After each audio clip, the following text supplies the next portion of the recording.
जंगल की आग का जिक्र आया है तो आबो हवा में बदलाव के कारण जंगलों की आग बढ़ने और उसके बढ़ने से आबो हवा पर पड़ने वाले असर पर भी बात करनी जरूरी हो जाती है। इसके लिए अब नासा के सौजन्य से दिखा रहे हैं आपको एक नक्शा धरती पर दावानल यानी जंगलों में लगने वाली आग का। मार्च 2020 से लेकर मार्च 2025 तक धरती पर कब कहां आग की घटनाएं ज्यादा हुई वो इसमें साफ दिख रहा है। गर्मियों के महीनों में जंगलों में आग की घटनाएं सबसे अधिक होती हैं। जहां रंग जितना उजला होता जा रहा है वहां उतने बड़े इलाके में आग लग रही है। आप देख सकते हैं सबसे उजला रंग जहां दिख रहा है वहां 1000 वर्ग किलोमीटर में आग की हर दिन कम से कम 30 घटनाएं हुई हैं। जहां नारंगी रंग है वहां आग की प्रतिदिन 10 घटनाएं हुई हैं और जहां लाल रंग दिख रहा है वहां एक दिन में आग की 1 घटना हुई है। इसमें यह भी साफ है कि आग से नुकसान वाले इलाके वो इलाके हैं जो धरती के फेफड़े कहे जाते हैं, यानी जंगलों से भरे इलाके। ये भी धरती की एक मुश्किल है जो जान माल के साथ साथ जीव जंतुओं और वनस्पतियों को भी भारी नुकसान पहुंचाती है और ग्रीन हाउस गैसों के बढ़ने की एक वजह बनती है। गर्मियां करीब आते ही भारत के कई जंगलों में भी आग की घटनाएं बढ़ने लगी हैं। अमेरिका के कैलिफोर्निया की आग तो अभी कोई भूला नहीं होगा। उत्तरी गोलार्ध में जून के महीने में सबसे अधिक गर्मी पड़ती है और उसके आसपास ही यहाँ के इलाकों में आग की ज्यादातर घटनाएं दिख रही होंगी।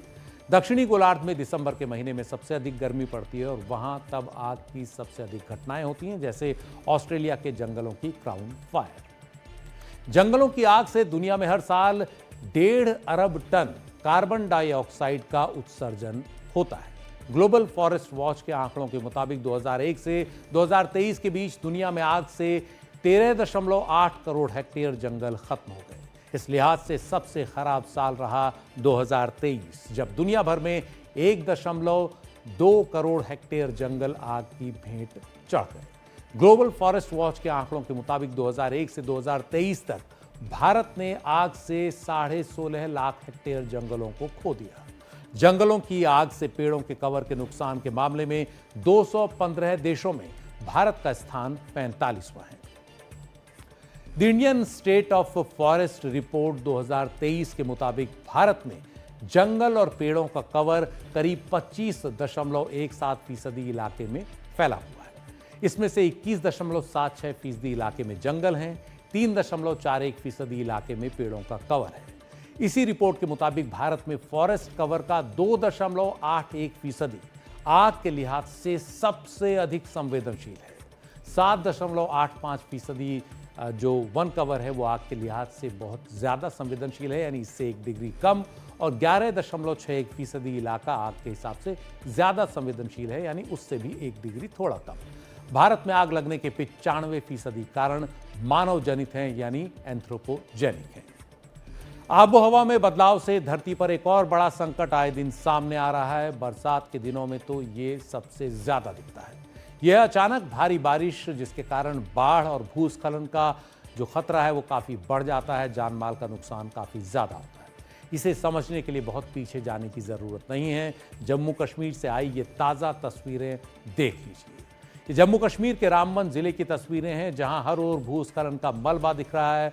गाड़ियां मलबे में दबी हुई नजर आ रही हैं, कई इमारतें तबाह हो चुकी हैं।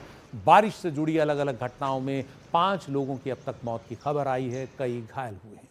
पश्चिमी विक्षोभ यानी वेस्टर्न डिस्टर्बेंस के कारण शनिवार सुबह 8:30 बजे से रविवार सुबह 8:30 बजे के बीच जम्मू कश्मीर में 16.9 मिलीमीटर बारिश दर्ज की गई, जो इस मौसम में सामान्य से करीब 6 गुना ज्यादा है। इसका सबसे ज्यादा असर पड़ा रामबन जिले पर। अचानक आई बाढ़ के कारण कई जगह भूस्खलन की घटनाएं हुई। पहाड़ी से मलबा तेजी के साथ नीचे आया और कहर बरपाता चला गया। 30 से ज्यादा घर बह गए। जम्मू श्रीनगर नेशनल हाईवे कई जगह बंद हो गया। इस सब के कारण रामबन जिले में सभी स्कूल कॉलेज बंद कर दिए गए। आने वाले दिनों में देश के कई और इलाकों में ऐसी घटनाएं बढ़नी तय हैं, जब बारिश सिर पर होगी और बारिश हो रही होगी।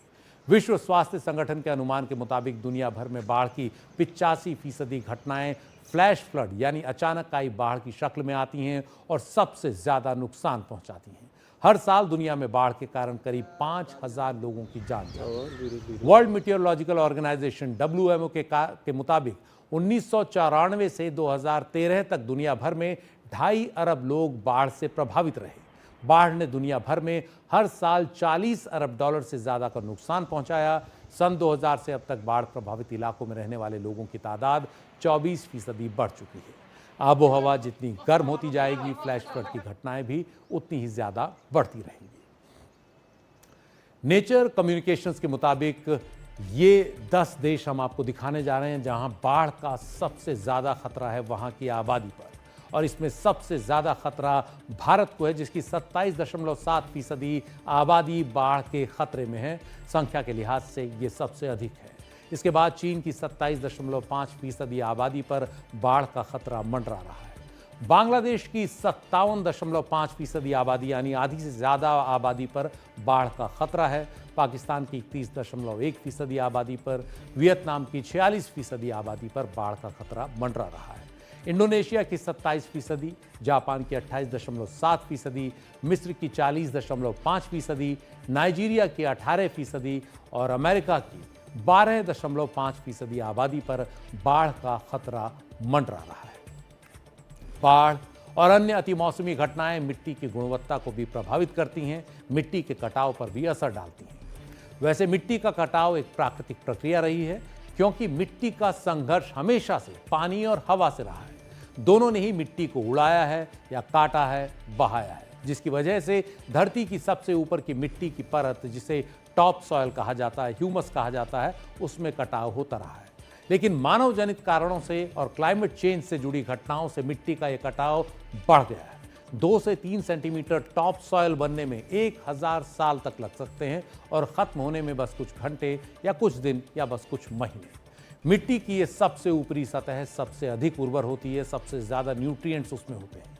साफ है कि उर्वरता पर असर के कारण मिट्टी के कटाव का जो असर है वो खाद्यान्न की उपलब्धता पर भी पड़ता है, क्योंकि उनको अच्छी मिट्टी, न्यूट्रिएंट से रिच मिट्टी, पोषक मिट्टी नहीं मिलती।